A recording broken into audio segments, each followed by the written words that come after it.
세상에서 가장 불행한 사람은 쓸모 없어졌다고 느끼는 사람이다. 이 말은 테레사 수녀가 남긴 말입니다. 누군가에게 필요한 존재라는 것, 그것이 인간이 살아가는 가장 근본적인 이유이자 행복의 조건일지도 모릅니다. 그렇다면 나이가 들수록 우리는 어떻게 필요한 존재로 살아갈 수 있을까요? 오늘은 테레사 수녀의 말을 바탕으로 나이 들어도 빛나는 삶을 사는 법에 대해 이야기해 보겠습니다. 나이가 들면 자연스럽게 변하는 것들이 있습니다. 몸이 예전 같지 않고 사회에서 맡았던 역할도 하나둘 줄어들지요. 실제로 대한노인회 통계에 따르면 65세 이상 노인 중 72%가 사회적으로 고립감을 느낀다고 응답했습니다. 또한 고령층의 60% 이상이 자신이 더 이상 사회에 필요 없는 존재라고 느낀 적이 있다고 답했으며, 특히 독거노인의 경우 이 비율이 85%까지 증가했습니다. 그동안 열심히 살아왔지만 어느 순간 내가 점점 주변에서 멀어지는 것 같은 기분이 들 때도 있습니다. 2022년 보건복지부 자료에 따르면 퇴직 후 5년이 지난 사람들 중 78%가 일을 하지 않는 것이 삶의 의미를 감소시킨다고 답했습니다. 또한 고령층 우울증의 1순위 원인이 사회적 역할 상실이라는 연구 결과도 있습니다. 젊을 때는 바쁘게 살아가느라 이런 감정을 깊이 생각할 여유가 없었지만 나이가 들수록 나는 이제 필요 없는 존재가 아닌가 하는 생각이 들면서 마음이 무거워지기도 합니다. 그러나 여기서 중요한 점이 있습니다. 필요 없다는 감정은 실제로 쓸모없는 사람이 되어서가 아니라 사회와 단절되었을 때 더 깊어지는 감정이라는 것입니다. 서울대학교 사회학과 연구 결과에 따르면 정기적으로 사회활동을 하는 노인의 경우 고립된 노인보다 삶의 만족도가 38% 높았고 우울증 발생 확률도 60% 낮았습니다. 즉, 우리는 여전히 사회에 필요한 존재이며 그 사실을 깨닫는 순간 우리의 삶은 완전히 달라질 수 있습니다. 여기서 테레사 수녀의 삶을 살펴볼 수 있습니다. 테레사 수녀는 평생을 가난하고 아픈 사람들을 돌보며 살았습니다. 그녀는 1950년 사랑의 성교회를 설립하고 오직 가난하고 병든 사람들을 돕는 삶을 선택했습니다. 설립 초기 12명의 수녀와 함께 시작한 이 단체는 그녀가 세상을 떠날 무렵 전 세계 123개국 610개 시설로 확장되었고 봉사활동에 참여한 사람만 40만 명 이상에 달했습니다. 특히 그녀가 운영한 무료 병원과 요양원에서 치료받은 가난한 환자의 수는 수백만 명을 넘었습니다. 인도의 콜카타에서는 매년 수만 명의 빈민과 불치병 환자가 그녀의 도움을 받았습니다. 또한 테레사 수녀는 1979년 노벨 평화상을 수상했으며 상금 전액을 가난한 사람들을 위해 사용했습니다. 그녀는 노벨상 수상을 기념하는 공식 만찬도 거부하며 그 비용으로 가난한 이들에게 식사를 제공하라고 말했습니다. 그녀에게 중요한 것은 얼마나 많은 것을 가졌는지가 아니라 얼마나 많은 사람들에게 도움이 되는 삶을 살았는가였습니다. 그녀는 말했습니다. 우리는 모두 이 세상에서 중요한 존재입니다. 작은 친절 하나가 누군가에게는 큰 기쁨이 될 수 있습니다. 나이가 들수록 우리는 주는 삶을 살아야 합니다.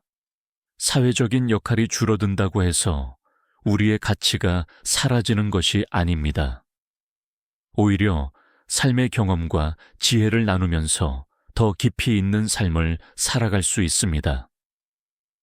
나이가 들면서 관계가 줄어드는 것이 자연스럽다고 하지만 오히려 이 시기에 더 소중한 관계를 만들 수 있습니다.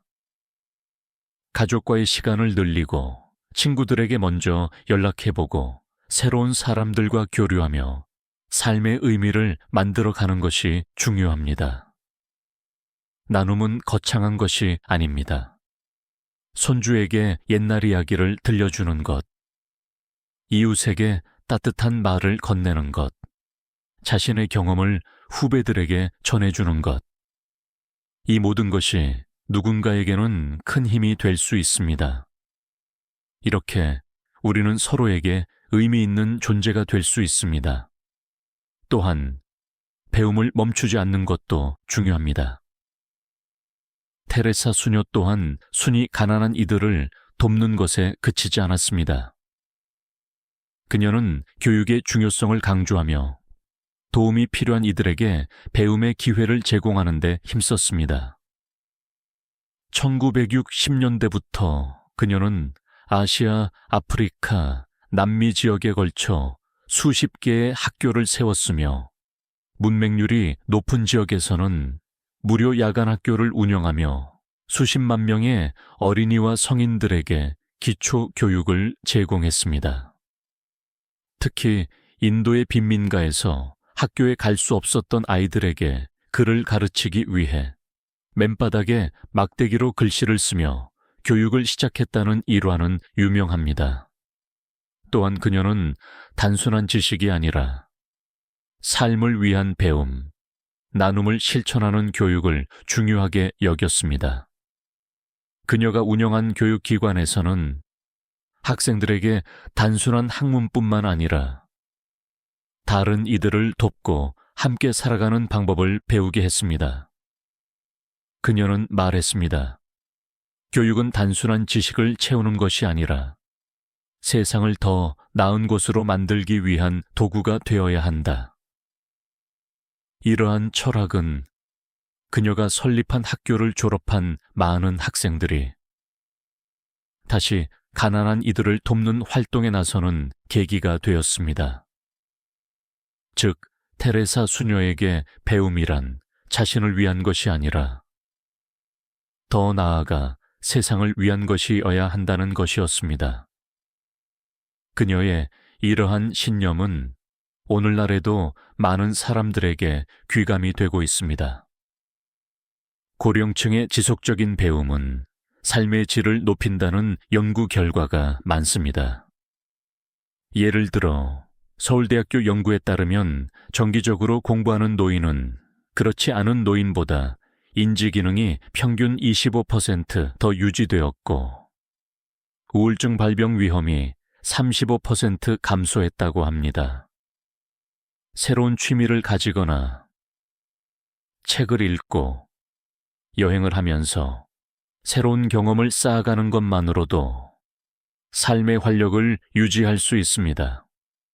미국 하버드 대학교 연구에서는 새로운 취미를 가진 노인의 경우 삶의 만족도가 평균 30% 증가했고 여행을 정기적으로 다니는 노인은 그렇지 않은 사람보다 스트레스 수치가 40% 낮았다고 발표했습니다. 특히 책을 읽는 습관은 고령층의 기억력과 집중력을 유지하는 데 큰 도움이 됩니다. 영국 런던 대학교 연구에 따르면 하루 30분 이상 독서를 하는 사람은 그렇지 않은 사람보다 치매 발병 위험이 40% 낮았다고 합니다. 인생은 배움의 연속입니다. 나이가 들었다고 해서 더 이상 배울 것이 없는 것이 아닙니다. 오히려 이 시기에 더 깊이 있는 깨달음을 얻을 수 있습니다. 실제로 세계적인 CEO와 학자들조차 70대, 80대에도 여전히 새로운 배움을 지속하고 있습니다. 나이가 들수록 배움을 통해 얻을 수 있는 삶의 혜택은 더욱 커집니다. 우리는 모두 누군가에게 여전히 소중한 존재입니다. 그리고 그것을 스스로 인정하는 순간 더 빛나는 삶을 살 수 있습니다. 나이 듦을 두려워하지 말고 삶을 더욱 풍요롭게 만들어 가십시오.